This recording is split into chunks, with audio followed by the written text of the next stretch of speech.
And that's straight talk, my friends. You see,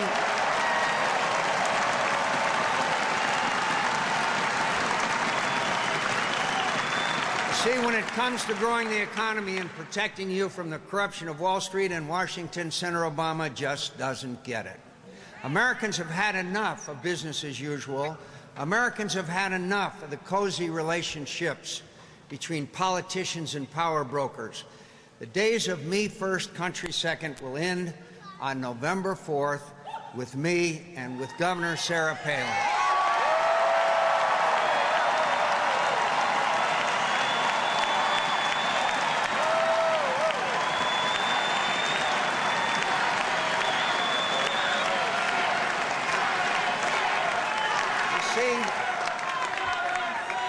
We've already made the tough choices that make us unpopular in our own party from time to time.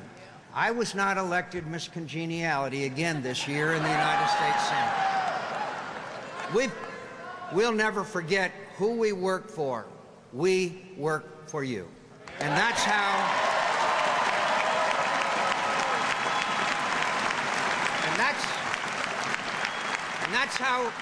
how we see this election.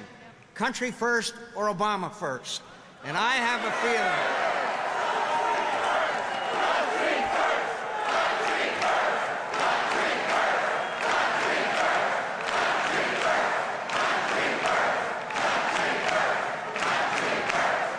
country first. So, when it comes to cutting taxes for seniors, for working families, for small businesses, my opponent didn't put the hard-working people of this country first.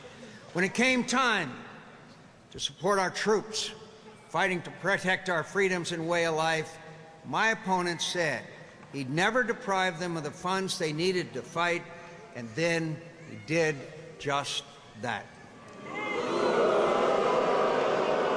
Barack Obama voted against funding the equipment our troops rely on as they fight to protect us. That's not putting the men and women of our military first. When it comes time to reach across the aisle and work with members of both parties to get things done for the American people, my opponent can't name a single occasion in which he fought against his party's leadership to get something done for this country. That's not putting the interests of the country first. And now we're faced with an economic crisis. The country is looking for leadership. The country is hungry for change. They want a leader who will stand up to entrenched special interests in Washington and on Wall Street.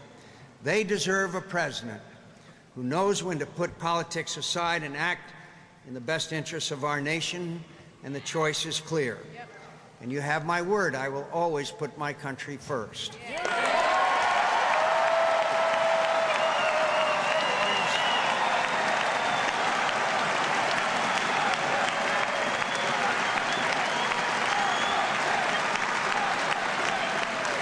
My friends, there's been a lot of negativity in this campaign. There's been a lot of attacks, and there's been a lot of things that have gone on that, frankly, sometimes make it difficult. And every once in a while, you have an experience that's very helpful to put into the right priority what this campaign is all about. And that just happened to me a few hours ago. When Sarah and I landed at the airport here, and a woman was there to greet us among some other women, and she handed me an envelope, and I thanked her. And then I got back on the bus, and I saw this envelope, and the envelope was from Cheryl Lee Patrick of Ladysmith, Wisconsin. And on the front of the envelope, it says, to Senator John McCain, my son, Staff Sergeant Patrick Lee Liebert, KIA, June 21, 2006, Afghanistan. And then the note goes on to say, please remember and support our troops in Afghanistan. God bless you, Cheryl Patrick. And then I open up the envelope, and there is the dog tags. So my friends,